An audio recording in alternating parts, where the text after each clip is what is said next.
Okay, so sometimes when I was a child, oh fuck, I have COVID. I'm dying. I'm sick. I have letumosis. I'm actually boiling some water to make tea right now. Okay, when I was a child, I used to watch a lot of TV. Okay, I'm not an iPad kid. I did other things. I read books and I played with my toys and I touched grass. Believe it or not, I touched grass when I was a child. Okay. Okay, but I also watch a lot of TV. I did a lot of stuff. Actually, I still do a lot of stuff because I'm actually homeschooled, so I don't have like school pressuring on me to not do stuff. So I can have my time to read all of this just for the fun of it on a random Tuesday because I want, and then I can craft a spaceship out of egg cartons and fly up to the moon. Probably it wouldn't fly, but it would look cool in my ceiling. However, what I wanted to say, when I was a child, I watched a lot of TV. I grew up watching TV. Actually, it's strange because my head is so full of letumosis. Okay, my head is so full of references, you know, like pop culture references and TV, and that I know a lot of pop culture, and like from before I was even born, you know, like from the 90s and the 80s and the 40s. I don't know. I grew up glued to a television screen, and it's funny because I also grew up touching grass. So I don't know. I just grew up in my head, let's say, and I grew up glued to a television screen. And sometimes I meet somebody. Somebody is I was about to say my girlfriend, and I remembered I don't know what we are, but the thing is, sometimes I talk to somebody, let's say I meet somebody, and they tell me that they didn't have TV growing up, and it's like, and she hasn't like watched so many movies. She has watched like movies, but like not as much as me. And like I don't know, it was because I mentioned Scooby-Doo, and I was like, and she was like, oh, actually, I never watched it. I was like, oh, really? And she's like, yeah, I didn't have TV, and I was like, wow. And it's brutal because sometimes I talk to somebody that that their head isn't full of TV references like me, you know? And so like it's weird because TV is something that is so just like in my head, you know? It's part of my core as a human being. Like my head is full of TV references, and I grew up watching The Simpsons. Actually, I'm really sorry for you if you're not Latin American, because The Simpsons was so much fucking better with the Latin American Spanish dub, and I will die on that hill. Hispanic American, I just remember Brazil exists. Hi? Whatever. We're neighbors actually. I'm Venezuelan. Yeah, I'm starving. No, I'm not starving. I'm starving for animation school because there is no animation school in fucking Venezuela. Yeah, whatever. I've been here for 3 minutes. I was supposed to start talking about my childhood memories and then reflect on life. I don't know. I'm just babbling. Hi. Okay, when I was a child, I used to watch a lot of TV, but sometimes I woke up too early in the morning, let's say, 8? I don't know, one of my privileges of being homeschooled is that I can wake up at midday. Yeah. Get jealous. Except for the fact that I was isolated from society and I felt like Rapunzel sometimes. I'm kidding. I'm not. But like, hello? I go out of my house. I'm not kidnapped. Let's say Cathy Heron if she was into humanities instead of math. I fucking hate math. But yeah, whatever. I used to watch a lot of TV. And sometimes I woke up too early in the morning and there was absolutely nothing on TV. Except for infomercials. Infomercials. Yeah. Fucking infomercials. And since there was nothing else on the TV, I sat there and watched the infomercials for like an hour or two while I took my breakfast. And I don't know, it wasn't particularly fun. Back then, I didn't hate them. And somehow they convinced me that I needed those products. And I was like, oh yeah, my mom totally needs that in the kitchen. Or like, yeah, my grandma should totally have that cane. And shit like that. And I always wanted to buy things from the infomercials. We never did because my parents are not stupid. Yeah. But yeah, I grew up with infomercials. I mean, I used to watch real things, you know. Then it was like in the early morning when there was nothing but infomercials for like 3 hours, and then it was the normal regular TV schedule, and I would then watch normal TV. But like the infomercials are like a memory, like a part of this childhood memory, and they are so nostalgic to me in a way. And it's weird because it's not like I really like appreciated them back then, you know. It's not like I was like, oh yeah, I fucking love infomercials. I didn't love infomercials. It's just like I woke up, there was nothing but infomercials, so I sat there and ate my breakfast watching infomercials sometimes, and but somehow now I look back at them and I think about infomercials, and they were truly something, you know. It's weird. There's like that thing, a concept that's in my head, and I mean, I know everybody knows like what an infomercial is, but like oh my god, sometimes I don't know how to put into words my own thoughts because I think without words, because I'm schizophrenic. I'm not schizophrenic. I'm probably OCD, but this has nothing to do with that. Yeah, sometimes I don't know how to put my own thoughts into words. So, I just, what was I thinking about? What was I even thinking about? The tea water! Hi, I'm back. Yeah, look at my mug. It's a little cat. I fucking love it. It actually goes with a bowl, and the bowl has the head of the cat, you know. It doesn't, this is the body, you put the bowl on top of it, and it's the head.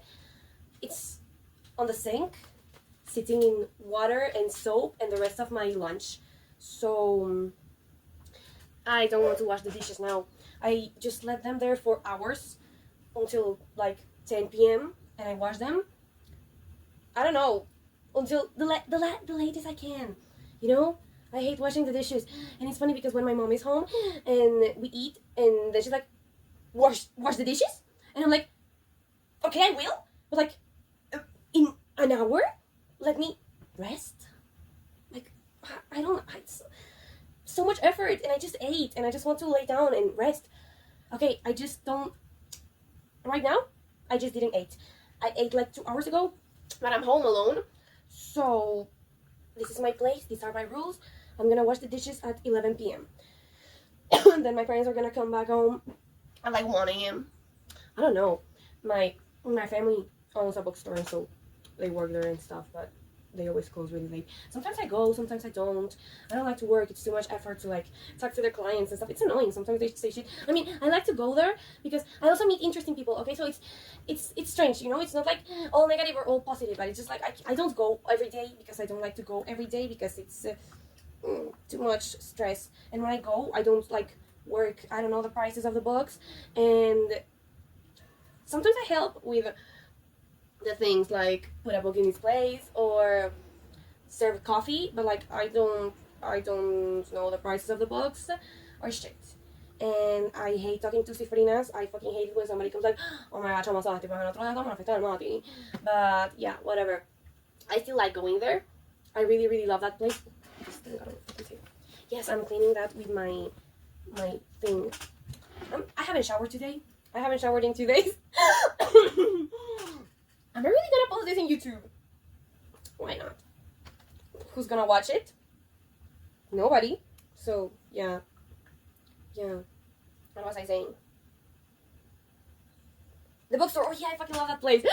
Okay, no, it's really pretty, you know. So, it's like in an old house. And it has an inner patio. And we have like a lot of vintage and antique books and antiquities. Because, like, we get them from like people who donate their old books or sell them and stuff, like because they don't know what to do with them and stuff. There's also new books that we get from like the editorials and stuff, the publishing houses. I don't know how to say that in English, that shit. But, like, yeah, that. And there's a lot of vintage and antiquities, and I fucking love that. There's actually a mirror with a ghost in it.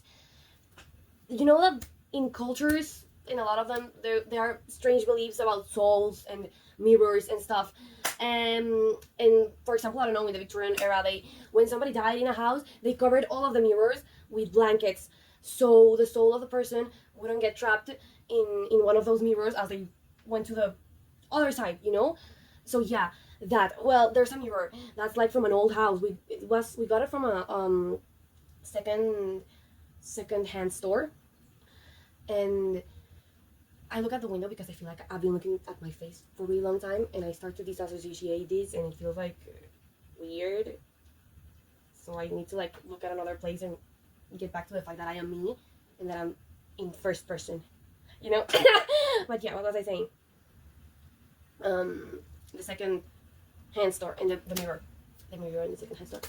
We got it from a secondhand store that had a lot of like furniture and a lot of shit and stuff, you know. But like that mirror and some other 2 pieces of furniture were specifically from an old house that the owners had died and somebody had inherited the house, and they thought that the furniture in the house and everything was creepy, so they donated everything except for a clock. Those big ass shit clocks that go like dun dun at midnight, you know, like the ones from Haunted Mansions in cartoons. I'm going back to the TV again. What was the point of this? I don't know, what was I talking about at all. Yeah, so there in the bookstore there is that mirror, and the mirror has a soul trapped in it. And I'm not kidding when I say this. I'm perfectly sane. I sound like I'm insane and I have hallucinations or something. And I could joke about that and go like, yes, I'm schizophrenic, and exaggerate looking weird and crazy for the sake of the comedy effect. I could. But yeah, there's a ghost in that mirror, and she talks to me. Yeah, and we're friends, and her name is Maria. Yes, and she has black long hair and pale skin. You will never know if I'm joking. That's so amazing. It's so amazing because you guys will never really know who the fuck I am if somebody ever watches this. And that's amazing because I can start babbling about my childhood, about my life, about the people I know. I can start babbling about that. But you're not me. You will never really know how it is to be me, and how it feels to be me, and how it's waking up being me every day. And you will never have the memories I have. And you will never, you know, actually, I wanted to record this video to talk about this. I've been here for 15 minutes babbling about ghosts, infomercials, and my situationship. She gave me this tea, by the way. Look, it's in Russian. Yeah, she's probably a Russian secret agent. Yeah, that's why she has me floating in the air and doesn't compromise. Totally. ¿Qué coño la pepa estoy diciendo? Oh my god. This shit smells so good. Okay, yeah. What was I even saying? Oh yeah, life experience. This was the point of the video. I've been here, sitting here for 16 minutes, babbling about ghosts and TV, and that. She gave me this receipt. Shut the fuck up! To me. Okay, yeah, life experience. I was gonna talk about that because today I was really reflective on that, because the thing is that, like, I've been reflective on that really lately at all. In general. I'm kind of dyslexic and sometimes I say shit that doesn't make sense. I swear I actually know English. It's just I forget words in Spanish too, by the way. I forget words all the time. I'm just weird, you know? I'm strange. But like, I'm not like saying that I hate myself. I'm like, oh, I'm weird, I'm a weirdo. No, I'm actually weird. Genuinely, I am. And I'm okay with that, okay? But I could start going like, I'm a weirdo. I don't fit in and I don't want to fit in. The show is so crazy. Wait, they don't love you like I love you. Wait, they don't love you like I love you. Yes! Life experience. That was the topic of the video because I've been really reflective on that lately. I don't know why, but I've been really reflective on that lately, and I can't find a way of organizing this as like an essay. I'm just vomiting my thoughts. You know what?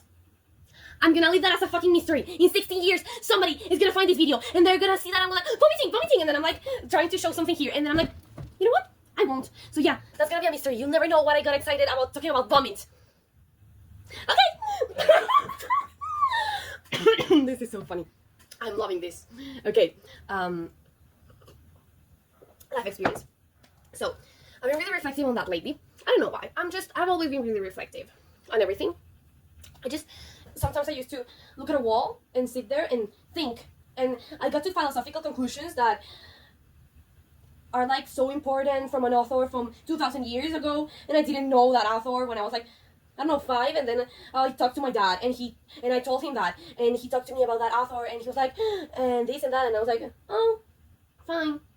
I got to the conclusion at 6. I talk really weird, but the thing is that, like, sometimes I'm talking to somebody like my dad, and he talks about something that he read, and I'm like, I thought about that at 6, looking at the... I thought about that at 6, looking at the ceiling. Whatever. The point. Life experience. Okay, I've been really reflecting on that lately. I swear that this time I'm finally gonna talk about that. Okay, and it's that, I don't know, I had this sudden like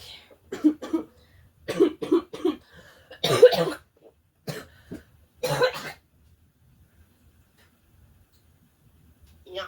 Okay, so yeah, I had this thought and this realization that there is absolutely nobody in the world, in the universe, that I would like to be but myself, you know? And that's amazing.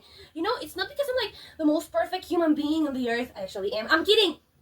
I'm not egocentric. I don't think I'm superior to the rest, unlike my dad. But I got to this conclusion. Conclusion? It's not a conclusion. It's a realization. Dyslexia. Whatever. I got to this realization that there's nobody else in the world that I would like to be but myself.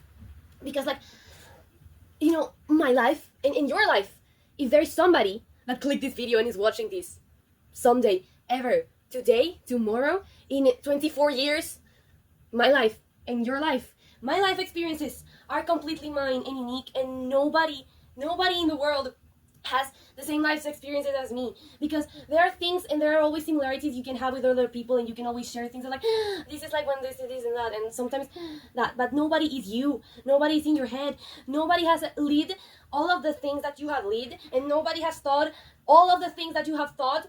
Like, some people may have lived similar things, and some other people may have lived some other things, and some people have thought other things, but the combination of everything and everything that you are, it's yours and yours only. I don't know, like your life experience and your life perspective, and that is completely yours and absolutely nobody's, just yours. You are the only person who thinks like you, you know? You are the only you.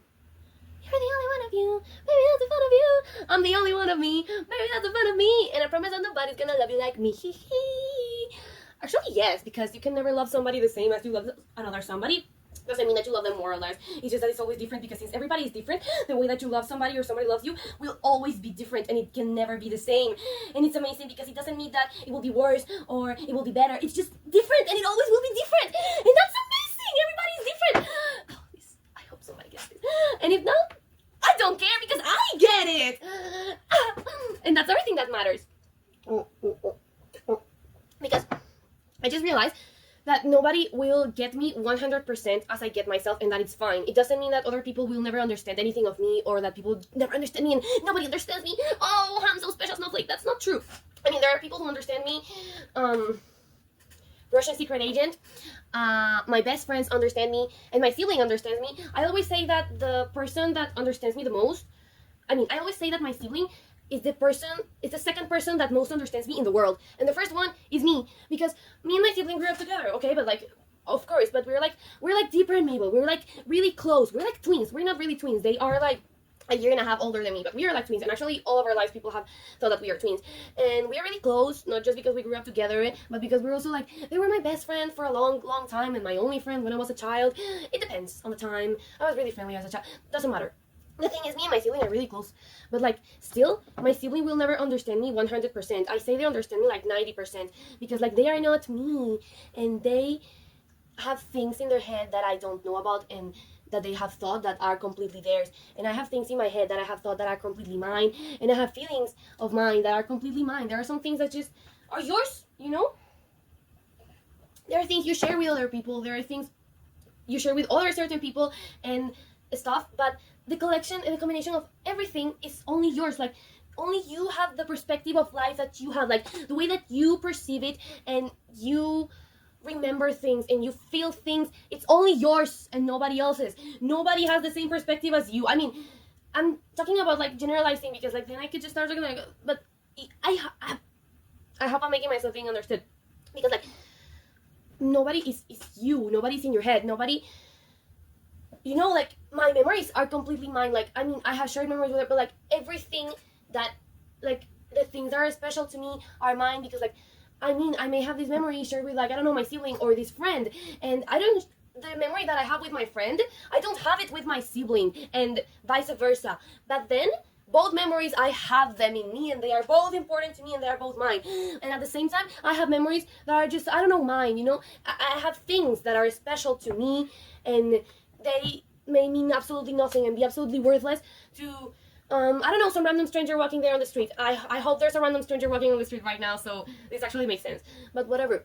The thing is that, like, my life is mine. My memories are mine. My life experience is mine. My childhood is mine. The things that are special to me are mine. And the things that have meanings to me have a meaning to me. And they may not have the same meaning for other people. Like infomercials.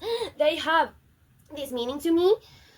But, like, somebody who never watched TV may not give a fuck about infomercials because it's not the same for them. And it's so interesting, you know? Yeah, actually, if anybody watches this, I shake the table. If anybody ever watches this, tell me something about you. That would be so interesting. I'm really, like, I really, really love that everybody has, like, a story of their own, and that people and things and everything has their own story, and that it also intersects with other stories and things, and that everything is connected, and at the same time everything is unique. And I just love to know. I just love vintage things, you know. I really actually have this love for vintage and antiquities and stuff because they tell a story and they have like memories and the thing of, and they were important to someone in some way, and there are things that you may never know about them, but it's interesting when you know at least something about them. And I really love to know like the stories of vintage things because I just know it's just the human life experience. And I just talked about how my life is just mine, and that is true. My life is just mine and your life is just yours, but there's also something commonly shared about just like being alive, that it's so beautiful, and that I don't know, it's so beautiful, you know. Being alive is amazing. Life is amazing. I just, the human experience, the art, that. I'm gonna study art, actually. And I write books. And this is my sketchbook. This is just how it looks on the outside, I think. Yeah. But you know what? I'm gonna leave a little mystery about myself. So, because you know what? I really love finding a YouTube video from 16 years ago and wondering what the fuck is up with this person's life. How are they doing right now? What did they eat the day they recorded that? I'm not gonna tell you what I had for lunch. So you have to wonder that. If anybody gives a fuck, if anybody out there feels this thing that I feel for this, because there are a lot of people who have a passion for this, you know. It's like, you know, but like, yeah, if somebody out there feels the way I do about this, I'm not gonna tell you what I had for lunch. So you have to wonder, what did she ever have for lunch that day? And I may probably tell you if, I don't know, but like, what was I gonna say? Yeah, if somebody ever watches this, I don't know, leave a comment and tell me something about you, about your life, something that you like. I don't know, just comment potato if you feel like it, but I don't know, I just really love, like, to know about like the stories of things that are important or special to people for a reason or another. I have a memory box.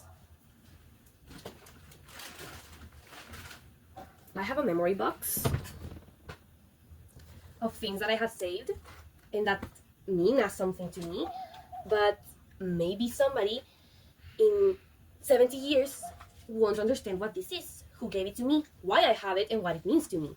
So, yeah. But I really love like collecting things, and I really love like stories. I love stories. I am really passionate about stories. I really love stories, and I don't know, I think everything has a story to tell, and that's really interesting. Everything has a story if you are willing to look for it and pay attention to it and try to know its story. And I really love knowing stories and stuff. So that's also like why I really love vintage things and all of that, because I love stories and I love that things tell a story. There's actually in the bookstore, there's a fucking candle holder that's old and rusted and all burnt, and it's it's so obvious that it was homemade in the first place. Second of all, it's an object that people just don't use that now. We have electricity, you know. It's like something that was used back like 100 years ago, let's say 70. I don't know, because if you're from a rural place, probably like, I don't know. It's just something so old that people just don't use that. It's an object that was common. It was a common object. It was a regular object, like a pencil. It was just a regular object, you know, a regular house object. But it's something that people just don't use now, and also it's all burnt. So there's the markings of the wax and where it used to be the wax when it was burnt, and it looks like the difference of the color, and it's also rusted and burnt. And at the bottom of it, I can show it, it's in the book here. At the bottom of it, it says the name of the person that had it before. His name was Jack Caripe. That was the name of the person who made it. It's painted there, and that, and you know, that has a story, because that was part of the life of this guy, and that was something, you know. I don't know how to put this into words. I hope somebody understands it. But yeah, and I sometimes think about the fact that my things are gonna be like that someday, and maybe someone will find my diary and read it, and if they can understand my strange hieroglyphics, they will know a part of my story, but they will never like know it, the whole part of it, because they were not me and they didn't live my life. So only I will know everything I live, and that's fine, because I parts about me, about my story, a lot of people may know them, and nothing is truly, and I mean, a lot of things will survive and pass from hands to other people, like they have passed from hands to me, but they will just never like really know how it was, the everything of it. They have the parts of it, not the everything, and that's so interesting, because only you have the everything of your life, you know, the complete 100% and the everything, you know. And I think that's wonderful. I just think that it's amazing. I love being me, and I just wouldn't wish to be anybody else but me, you know. I'm so glad that I am myself, you know. You know, yeah. And I don't know, I just think that my room, for example, in my life is like a collection of memories and things that make who I am, you know. That, like, a physical example, what I said is like my room, because I have like, my whole room is a collage, and actually I feel like a 2000s teenager, because like my room is also like messy and really decorated, and I feel like the main character of those 2000s chick flicks, that they had a lot of a really charged room, and it was so decorated. I'm wondering if I may show my room or leave it as a mystery. I'm gonna leave the mystery of my room. Yeah, nobody gives a fuck. Maybe somebody will in 25 years. I don't know if anybody watches this someday. I don't know, whatever. Yeah, that. I just think, yeah, stories, life experience, the human life experience that we all share, but it's also unique, and you are you. That life. I'm gonna show a thing from my memory box. Some random thing. Okay, that's already on top.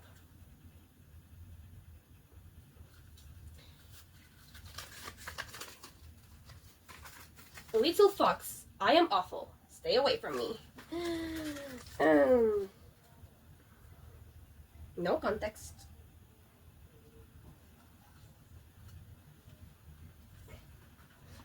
Yeah. And this is the first thing I ever knitted. That. Okay, I think I am going to make myself more tea. And okay, so my phone stopped recording, but I wasn't finished. I was just gonna show this. I mean, I'm almost finished. I was just gonna show this for a second, the inside of the memory box, and so you see all of the things that are inside of it. But there's also like there's also like tiny metal boxes where I have tiny things like concert tickets, you know, that kind of stuff. Yes, bitch slay. And that, I think I'm gonna make myself some tea, because I'm coughing again, so I think I'm gonna make more tea. And that, I'm actually recording this on top of my stewing storage kits, and yes, they are cookie boxes or like cans. The stereotypical blue grandma can. That's where the phone is standing on. It's on the table, and it's on stereotypical grandma can. Goodbye. Live your life, you know, experience that Feel the rain on your skin. No one else can feel it for you. Only you can let it in. No one else can speak the words on your lips. Drench yourself in words unspoken. Live your life with arms wide open. Today is where your book begins. The rest is still unwritten. Yeah, I also had like a realization about how fate doesn't exist and how my destiny, I write it myself with the decisions I take, and that my life is completely mine. Just like this, along these lines of the memories, my life is completely mine and nobody can choose for me or live my life for me, and only I can do it. And there's not like a path to take, like in the life game, the board. It's not like there's a path that you have to follow. It's actually more like being out in the wild, and you just have to like fuck around and find out and move your feet and get somewhere, you know? And that shit's amazing! Yeah. Evangeline Fox type shit. I took control of my own destiny. Yes, bitch slay.